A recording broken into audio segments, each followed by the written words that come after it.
সালামু আলাইকুম বন্ধুরা, আমি আজকে রান্না করব ঝাটকা মাছ। মাছ আমি কষিয়ে রান্না করব।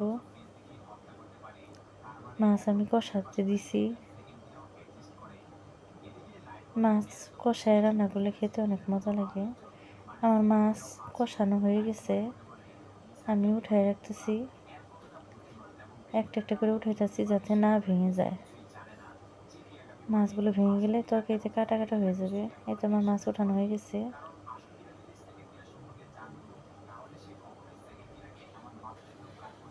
আমি সব সবজি দিয়ে দিলাম।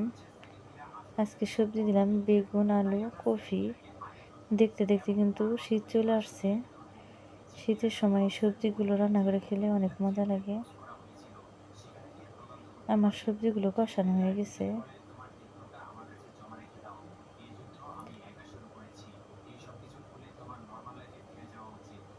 তরকারিতে আমি এখন ঝোল দিয়ে দিলাম।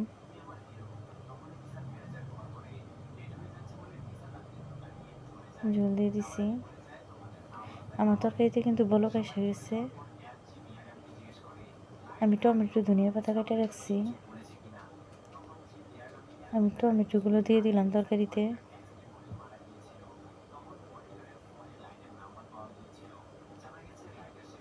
আমি কষানো মাছগুলো দিয়ে দিলাম।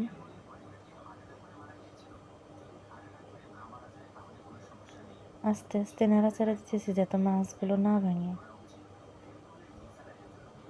আমার তরকারি হয়ে গেছে প্রায়। আমি ধনিয়া পাতাগুলো দিয়ে দিলাম।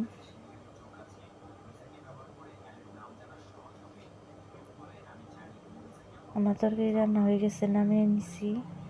আমার তরকারি রান্নাটা কেমন হয়েছে? ভালো থাকো বন্ধুরা, আল্লাহ হাফেজ।